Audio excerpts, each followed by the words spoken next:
We live in an era of peak therapeutic access, yet millions of men are experiencing a masculinity recession. They are quietly withdrawing from their social, economic, and emotional participation. Notice the stark disparity in UK suicide rates. Men account for 3/4 of these deaths, concentrated in the 50 to 54 demographic. But this is the terminus of social collapse. Shifting the data reveals 1 in 10 men report having 0 close friends. To understand this isolation, look back at the 20th century social contract. It tied male identity, dignity, and purpose directly to physical labor and routine competence.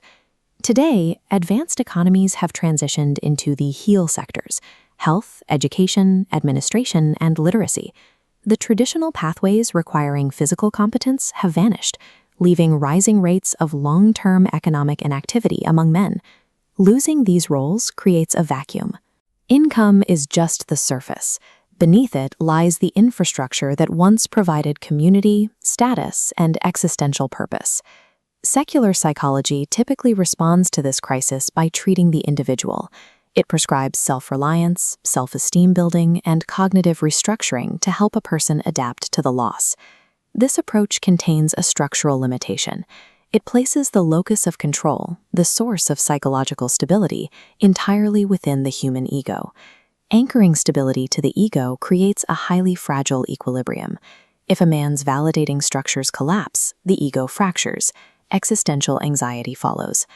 This fragility suggests that when external systems fail, a psychology anchored in the individual ego may be ill-equipped to sustain resilience. This is why it is necessary to examine a competing framework: Islamic psychology. This map illustrates the difference. Left, the secular model routes stability through a central ego. Right, the Islamic model roots its psychology in Tawheed, absolute divine onness.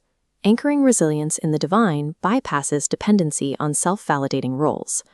Modern culture offers an alternative to therapy that researchers call the man box. It is a rigid framework that equates stoicism, emotional suppression, and isolated problem-solving with true resilience. Biologically and psychologically, this framework operates as a destructive mechanism. Suppressing emotion does not build strength. Instead, it traps the nervous system in chronic stress, rendering an individual capable of processing or navigating failure. Historically, men rarely engaged in face-to-face emotional disclosure. They built social cohesion shoulder to shoulder through shared physical activities and localized community institutions. As working men's clubs and local third spaces vanished, men remained trapped inside the behavioral constraints of the man box. They were left entirely without the vocabulary or the physical infrastructure to repair their own loneliness. The expectation of complete emotional suppression is a severe structural vulnerability. It actively destroys the male psyche and directly precipitates psychological collapse. Classical Islamic psychology operates as a direct countermodel to modern reductionist approaches. It rejects the artificial boundary between cognitive function and moral or spiritual states. This network diagram maps the human psyche according to Al-Ghazali. It integrates 4 nodes: the nafs, qalb, aql, and ruh. When experiencing extreme isolation, it's diagnosed as a systemic imbalance, where the nafs overpowers the rational and spiritual faculties. Treating this imbalance involves mapping the patient on the maratib al-nafs, or the levels of the soul.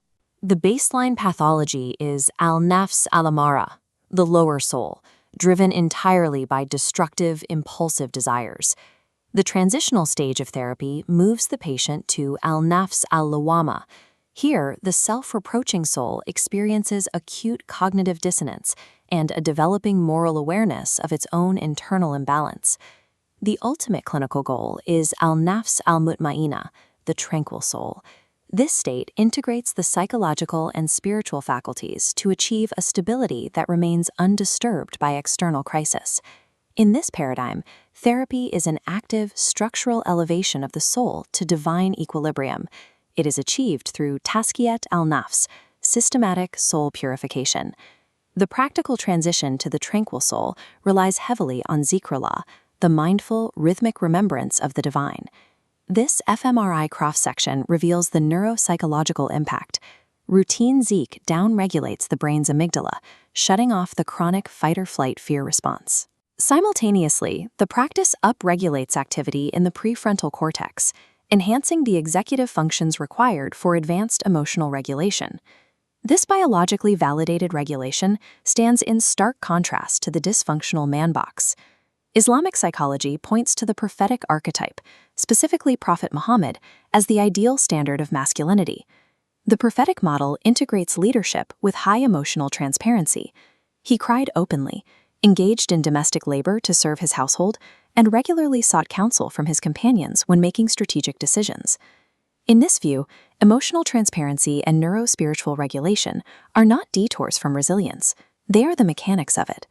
While the man box treats vulnerability as a defect, the Islamic model positions it as an essential metric of maturity. Secular psychology frequently frames suffering and crisis as systemic failures. The goal is almost always to mitigate, avoid, or eliminate the pain to restore a baseline of happiness. The Islamic psychological concept of ibtila approaches suffering differently. It frames hardship not as a pathology, but as an essential, highly functional tool designed specifically for the maturation of the soul. The required psychospiritual response to this profound suffering is rida, the active contentment and sincere acceptance of divine decree. Rida requires active effort and perseverance.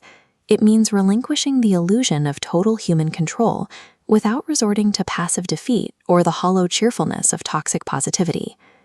By accepting unchangeable realities while maintaining agency, Rida generates a resilience that functions independently of external outcomes. It allows an individual to experience the collapse of a social contract without experiencing a collapse of meaning. The loneliness epidemic and the masculinity recession cannot be solved purely inside the individual mind. They require accessible, physical, sociological infrastructure. The Islamic framework enforces this infrastructure at scale. Mandatory communal rituals strip away worldly status, wealth, and hierarchy, forcing synchronized human connection. On a local level, daily congregational prayers act as decentralized community hubs. They automatically generate the routine, shoulder-to-shoulder, purpose-driven bonding that modern men have lost. The final structural difference lies in the relocation of trust. It moves from the isolated ego to tawakkul, absolute reliance on the divine. The attainment of al-nafs al-mutma'ina is an active, neurobiologically validated state. By shifting the locus of control, Islamic psychology offers a scalable model for addressing the modern crises of meaning, belonging, and psychological collapse.